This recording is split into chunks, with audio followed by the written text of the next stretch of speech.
Hello and welcome to our morning edition of Arirang News. We begin with these stories making the headlines at this hour.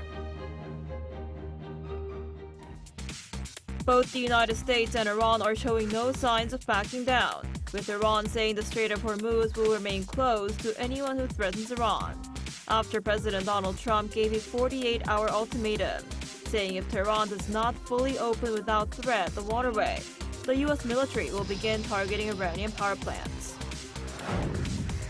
As Washington works to stabilize oil prices, U.S. Treasury Secretary Scott Bessent defended the government's decision last week to temporarily lift sanctions on Iranian and Russian crude, saying it's aimed at allowing Asian allies such as South Korea to buy supplies that would otherwise go to China.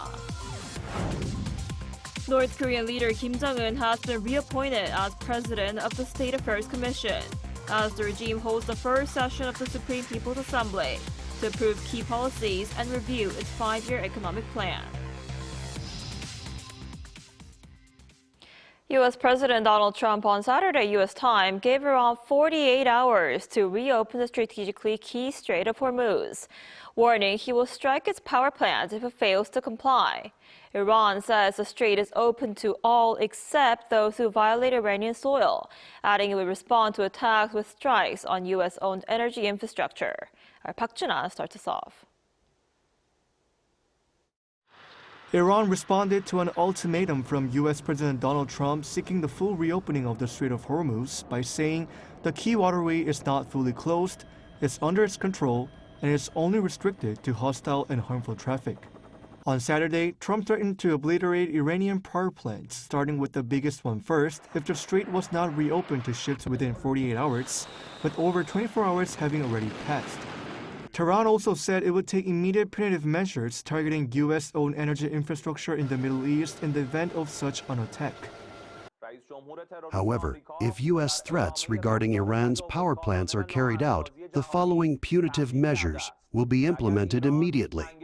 The Strait of Hormuz will be completely closed and will remain closed until our damaged power plants are restored. With the war now in its 4th week, Israel is continuing strikes on Iran and its proxies, while Iran has also claimed responsibility for multiple ballistic missile and drone attacks that injured scores of people near an Israeli nuclear research facility, as well as targets in Gulf countries including the UAE and Kuwait. Park Jun-ah, Arirang News. Meanwhile, Washington has defended easing oil sanctions on Iran and Russia as NATO and allies move to reopen the Strait of Hormuz. U.S. officials warn of possible strikes on Iranian infrastructure while urging coordinated action to secure global energy routes. Our Lee Seung-jae has more. U.S. Treasury Secretary Scott Bessent defended Washington's temporary easing of sanctions on Iranian and Russian crude, stressing that the move is aimed at stabilizing oil prices and allowing Asian allies such as Japan and South Korea to buy supplies that would otherwise go to China. Speaking on NBC on Sunday, Bessent dismissed concerns that Iran could earn up to $14 billion in additional revenue, calling the estimate exaggerated.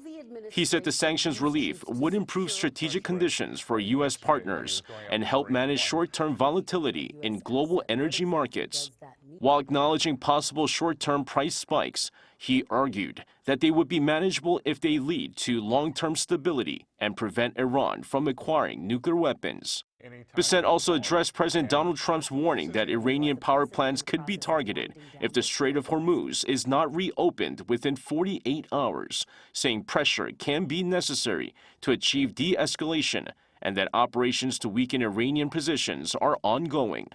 U.S. Ambassador to the United Nations Mike Waltz also warned that President Trump is serious about the threat and suggested strikes could begin with one of Iran's largest power plants, though no target was specified. Meanwhile, NATO Secretary General Mark Rutte and a coalition of 22 countries, including NATO members and partners such as South Korea, Japan, Australia, New Zealand, the United Arab Emirates, and Bahrain, is coordinating with Washington to reopen the Strait of Hormuz and ensure freedom of navigation. Rutte acknowledged Trump's frustration over what he sees as slow Allied action, but said delays were unavoidable as countries prepared without prior knowledge of U.S. operations. Trump has warned NATO would be a paper tiger without U.S. leadership, while Rutte and Washington believe preemptive measures were necessary to enhance global security. Lee Seung-jae, Arirang News. And in other news, K-pop megastars BTS marked their comeback with a massive free concert at Gwanghwamun Square here in Seoul over the weekend. Thousands of fans gathered on site to witness the event. Our culture correspondent Park Gun-woo shares us the highlights. The 7 members lit up Gwanghwamun Gate, the main gate of Gyeongbokgung Palace, snapping a nearly 4-year hiatus in style. I can't believe the 7 of us are all standing together on this stage today. Wow. We know it's been a long wait, right? Thank you for waiting for us. The group opened with Body to Body, the opening track of their new album Arirang, blending a modern reinterpretation of the traditional folk song Arirang, performed by traditional singers. 7 more songs, including the album's lead track Swim, were performed live for the first time. The group capped the show with hits like Butter and Dynamite. As long as you're with us, we always do our best to bring you great music and performances. Thank you! RM, who had injured his ankle during rehearsals, performed with limited movement but showed no shortage of energy. No matter what happens, we promise to keep swimming together. This is just the beginning. We love you, Army!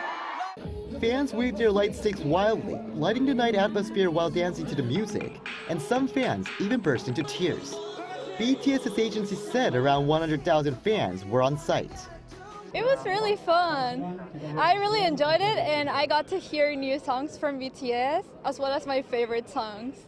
Amazing, and it's just fun to be like with everybody in Seoul, kind of getting together for a big cultural event. The concert was also praised for running smoothly and safely. Everybody knew what they were supposed to do. Nobody was trampling anybody. Yeah. So yeah, it was really good. That was made possible by the help of some 10,000 personnel, including police officers, as well as thorough security checks at multiple entry gates.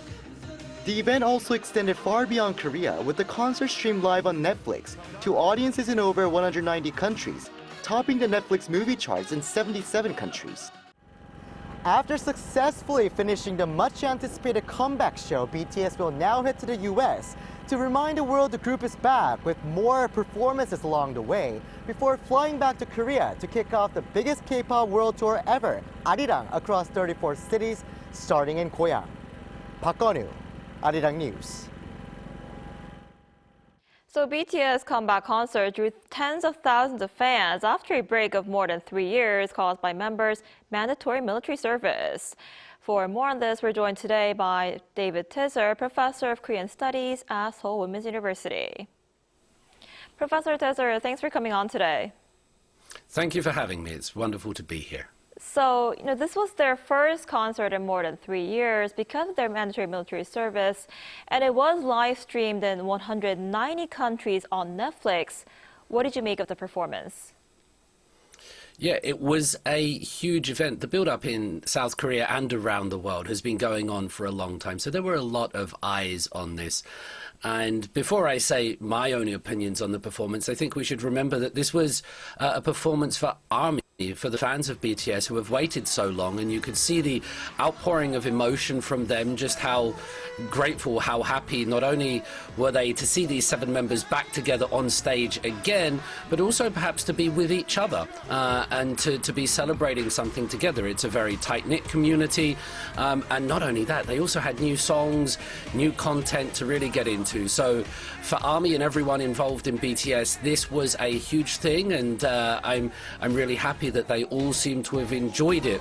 If I say something on my own personal reflections on watching it here in Korea on Saturday night, I must confess I expected something a little bit bigger. Maybe it was the build-up, maybe it was the media reports of 260,000 people coming in and packed airports, but we're also used to seeing that Gwanghwamun Square filled with people, whether it's protests, whether it's World Cup events or Psy's concert down in 2012. So I understand the need for safety, but I expected to see a sea of red and purple, and instead we saw little sort of cordoned off sections. So perhaps my expectations were a bit different from what transpired. I see. But Seoul did go out really big for this moment, turning Gwanghwamun Square into this K-pop stage. And this was the first time ever that the city has done this. What does the event mean for the K-pop culture? How might it help, sort of boost Korean culture on the global stage? It's fascinating for Korean culture, and it's such a good thing. 7 years ago, by the way, I performed on that stage with a dynamic duo and performed Arirang. So that area has been used before for concerts and things like that. But what this does for Korean culture around the world is very important, because the whole world tuned in to this, the heart of Seoul, and they did it at Korea time as well. This was 8 p.m. This was prime time here in South Korea, but it wasn't around the world. And this brought all of these eyes, these millions of eyes, to look at Korea, to look at these symbolic landmarks, to hear these traditional sounds that were featured in some of the performance, and then to see these 7 Korean men. I think it's very symbolic that BTS chose to do this performance here in Korea, because they've spoken a lot about their roots and their identity and the language of their songs. But to do this here, I think was really something. It was really powerful. And, for those, I'm sure many people will know, but this is the stage of Seoul, South Korea, this Gwanghwamun Square. It's a site of historical memory. It's a site of trauma. It's a site of success. It's a site of political and social change. It's basically where, if something's happening in Korea, it will be felt and it will be reflected in that square. And, my 21 years here in South Korea, I've seen that square change a lot, and it's borne witness to many things. And now, in the annals of that history of Gwanghwamun, BTS and their fans' army will be able to put their name in there and say that they achieved something rather remarkable in that famous location. Right, absolutely. And there's been a lot of attention on the financial impact of BTS concerts. And with some even comparing this to the way Taylor Swift tours boost local economies through tourism. So with BTS now set for a world tour now, what kind of economic impact could this have on the cities that they perform in? Very good question, and it's kind of hard to quantify, because I think a lot of what K-pop does, it's about community, it's about consciousness, it's about understanding, it's about love and joy, and these things you can't really quantify. The effect of an artist is not something that we should, I don't think, be reducing to monetary value. If people are spreading joy or love around the world, that's something that we need more than ever at the moment, and that's something that BTS are capable of.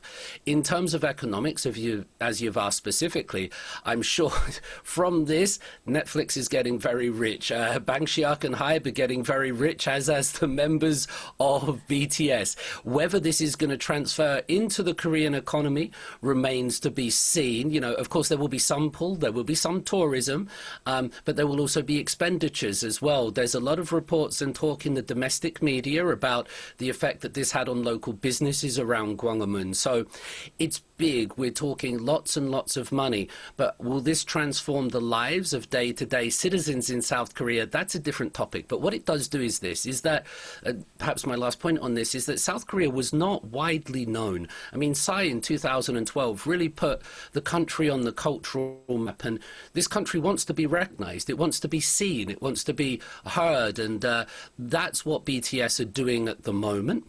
And that's something of which I think they should be very proud. And the citizens of Korea are also proud of being recognized for who they are. Right, and BTS also released their new album, Arirang, and it's already topping global charts. And I hear their new album's already sold 4 million copies on their first day. How significant is this? I think this is what everyone expected. When BTS release music or content, we expect those kind of numbers. It's a global thing.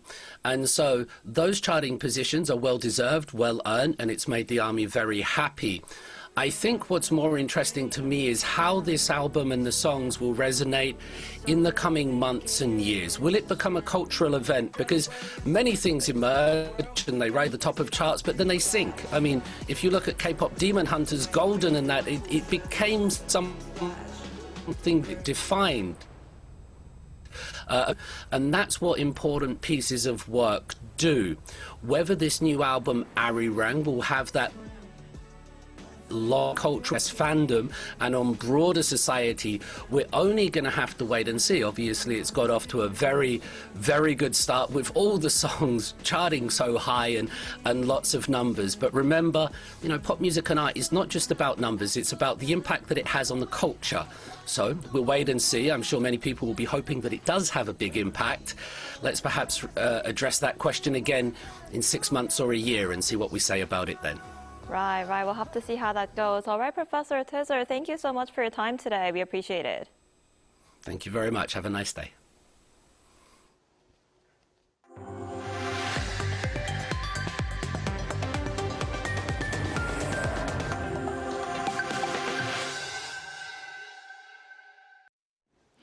North Korean leader Kim Jong-un has been reappointed president of the State Affairs Commission during the first session of the regime's rubber stamp parliament, following last month's ruling party Congress. The Korean Central News Agency said on Monday that the decision was made on the opening day of the 15th Supreme People's Assembly session. At the same meeting, senior aide Cho Yong-won was elected chairman of the Assembly Standing Committee, the regime's top parliamentary post, replacing Choi Ryong-hae. North Korea usually convenes a parliamentary session after a party congress to formalize laws and policies needed to implement key decisions adopted at the gathering. South Korea's ruling Democratic Party and the government have agreed to drop a supplementary budget of around 25 trillion Korean won, over $16.6 billion to respond to economic fallout from Middle East tensions. The plan was discussed at a high-level meeting with the presidential office at the National Assembly on Sunday, where officials said the budget will be financed using higher-than-expected tax revenues, avoiding additional bond insurance to limit any impact on financial markets. The DP said it plans to pass the extra budget in the National Assembly by April 10th.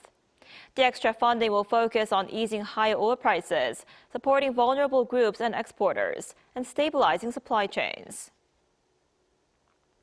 Meanwhile, South Korean President Lee Jae-myung has nominated Shin Hyun-song, an official at the Bank of International Settlements, as the new governor of the Bank of Korea. Shin previously served as a professor at Princeton University and a financial advisor to the Federal Reserve Bank of New York. He also worked as the presidential secretary for international economic affairs in 2010. Shin is described as a globally recognized expert in international finance and macroeconomics, with both academic depth and practical insight. He responded to the nomination, calling it an honor, but added that he feels a heavy responsibility with ongoing economic uncertainties around the world due to the situation in the Middle East and U.S. tariff policies. And South Korean lawmakers have approved bills establishing a new investigation agency and creating a separate prosecution service. This marks a pivotal step in restructuring the country's justice system by separating investigative and prosecutorial powers. Our political correspondent An Sung-jin has the details. South Korea's National Assembly has passed bills to reform the country's criminal justice system by separating investigative and prosecutorial powers. One bill led by the ruling Democratic Party establishing a new serious crime investigation agency passed on Saturday with 166 votes in favor and 1 against. The newly created investigation agency placed under the Interior Ministry will handle 6 major crime cases. Those cases are corruption, economic crimes, defense industry-related offenses, drug crimes, threats to national security, and cybercrime. Its jurisdiction also extends to offenses committed by officials in judicial and law enforcement institutions. This follows the passage of legislation on Friday creating a separate prosecution service. The bill faced strong opposition from members of the main opposition People Power Party who held a filibuster and then boycotted the vote, arguing that the reforms undermine the justice system. With the boycott, the legislation passed with 164 votes in favor, 1 against. This bill states that the prosecution service will be limited to indictment functions and structured into a 3-tier system of central, regional, and local offices. Prosecutors will not be able to direct or supervise police investigations, and new legal provisions introduce stricter accountability, including dismissal as a disciplinary measure without formal impeachment processes. The two bills are set to formalize a system in which investigations and indictments are handled by separate independent bodies. The new judicial framework will take effect in October once the current prosecutor's office is officially abolished. An Sung-jin, Arirang News.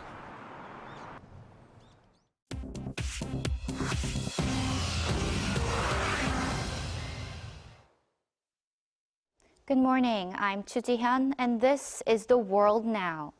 Israel has struck a major bridge in southern Lebanon and ordered troops to destroy crossings over the Litani River as it ramps up its campaign against Hezbollah.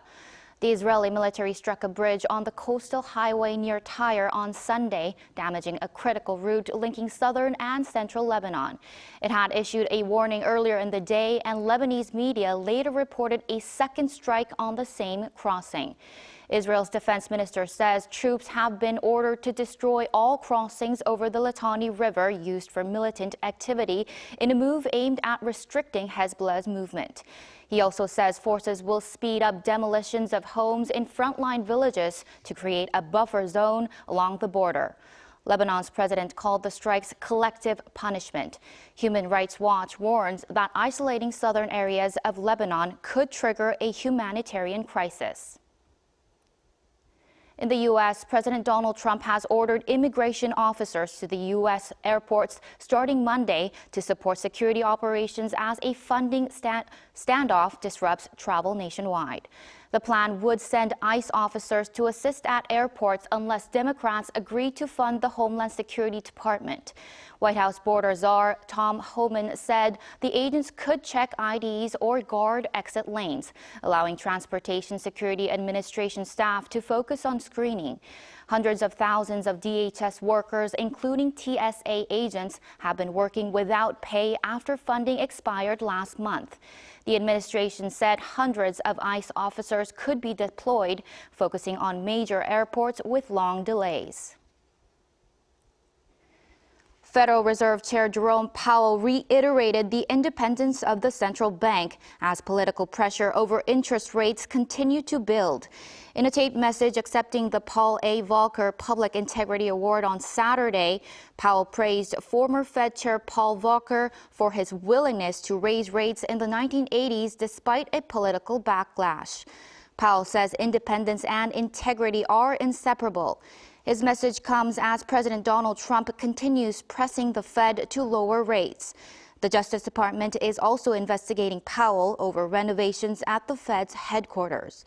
Powell has said he will remain in his role until that probe is resolved. German Chancellor Friedrich Merz conservatives moved toward victory in Rhineland-Palatinate on Sunday, while the Social Democrats faced the loss of a state they had controlled for 35 years. Early projections put the Christian Democrats at 30.8% and the Social Democrat coalition partners at 26%, positioning Merz's party to win the western state and form a coalition with its federal partner, the SPD. Christian Democrat candidate Gordon Schneider is now on course to replace the sitting Social Democrat premier. The far-right AfD also surged, doubling its previous share of the vote to around 20% and posting its strongest result yet in a western German state.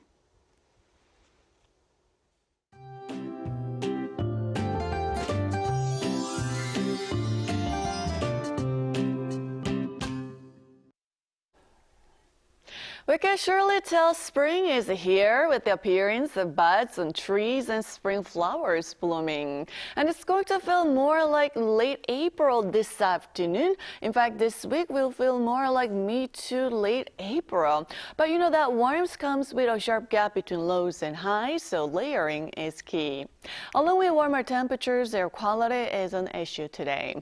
Ultrafine dust levels will reach the bad range across the capital area and Chungcheong, Namdo Jeongnam-do province, and we will notice the other regions getting worsening as the day goes on. And this afternoon, Seoul will be getting up to 19 degrees Celsius. Daegu and Gwangju will soar to 20 and 21 degrees respectively under mostly sunny skies. Meanwhile, the air is getting dry with dry weather alerts being issued across regions. Expect mostly sunny skies and above average temperatures to continue this week, while Jeju Island will see more frequent chances of rain in the coming days.